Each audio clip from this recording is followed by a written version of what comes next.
7월 5일 만만한 뉴스입니다.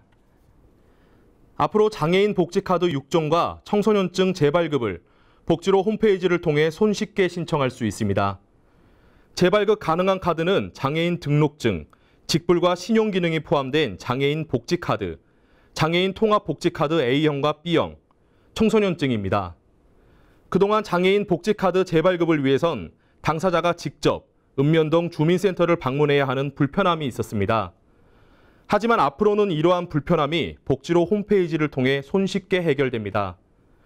다만 장애인 등록증, 복지카드, 청소년증 등이 사실상 준신분증임을 감안해 신규 발급은 제한하며 공인 인증을 통해 신분 확인이 가능한 본인에 대해서만 재발급 신청이 가능합니다. 재발급 비용에 있어선 장애인 등록증, 장애인 복지카드, 장애인 통합복지카드 B형의 경우 발급 수수료에 본인 부담금이 없으며 고속도로 통행료 감면 기능이 있는 장애인 통합복지카드 A형은 4,200원의 발급 수수료가 발생합니다. 재발급된 카드의 수령은 본인이 원하는 주소지 또는 주소지가 속한 읍면동 주민센터에서 수령 가능합니다.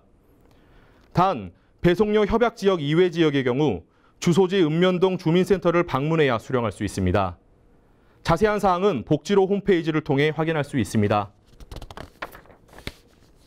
다음 소식입니다. 거주시설 밖으로 나온 장애인 당사자의 이야기를 담은 책, 나 함께 산다가 발간됐습니다. 나 함께 산다는 거주시설에서 나와 자립을 선언한 이상분, 유정우, 김범순 등 11명의 이야기로 구성됐습니다. 책에는 스스로의 의지로 거주시설을 나온 후 당사자들이 어떤 삶을 꾸리는지, 일상에서 어떤 변화들과 마주하고 있는지에 대한 기록이 담겨졌습니다.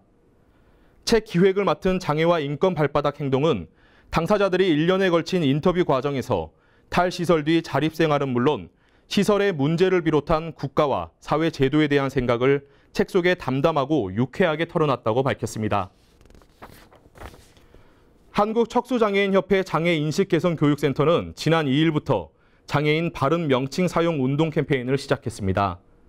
아직도 사회에서 장애인이라는 법적 용어가 아닌 불구자, 장애자 등 장애와 관련된 차별적 용어를 사용하는 사례들이 존재하고 있어 차별적 용어 사용을 바로잡고 장애와 관련된 올바른 명칭 사용에 대한 관심을 유도해 장애 관련 용어들을 올바르게 사용할 수 있는 계기를 마련하고자 장애인 바른 명칭 사용 운동본부를 개설했다고 밝혔습니다.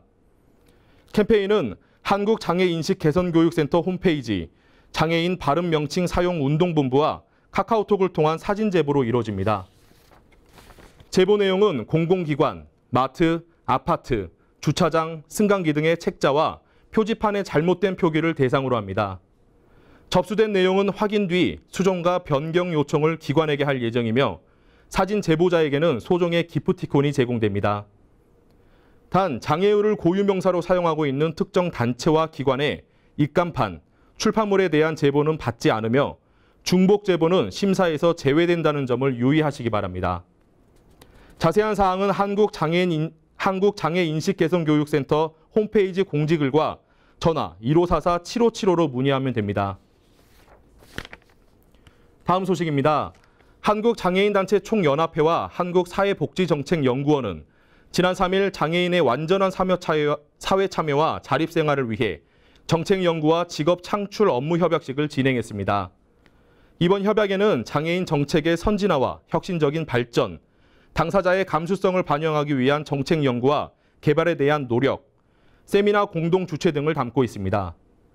특히 당사자의 일자리 확충을 위해 취업 알선과 직업 훈련, 사후 관리 등을 공동으로 추진하며 발달장애인을 위한 발달 행정보조사 취업에 상호 협력하기로 했습니다. 이번 협약을 통해 두 기관은 역량 강화를 위한 교육, 장애 인식 개선을 위한 환경 변화, 안전을 위한 기술 개발과 정책 개발을 위해 협력할 것이라고 밝혔습니다. 다음 소식입니다.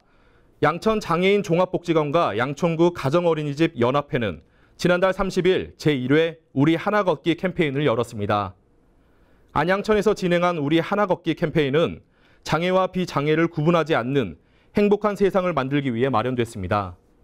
이날 캠페인에는 양천구 가정어린이집 연합회 소속 어린이집과 원아, 보호자, 장애인 당사자 등 400여 명이 세상에서 가장 아름다운 발걸음 2km를 걸었습니다. 또 걷기 캠페인 외에도 장애 보조기기 전시, 장애 인식표 캘리그라피, 장애 인식 개선 퍼즐, 시각장애인 체험 등 장애에 대해 올바른 정보를 알려주기 위한 공간도 운영했습니다. 이 밖에 자세한 소식은 새롭게 단장된 웰페어 뉴스 홈페이지와 장애인 신문, 복지TV 뉴스에서 확인하실 수 있습니다.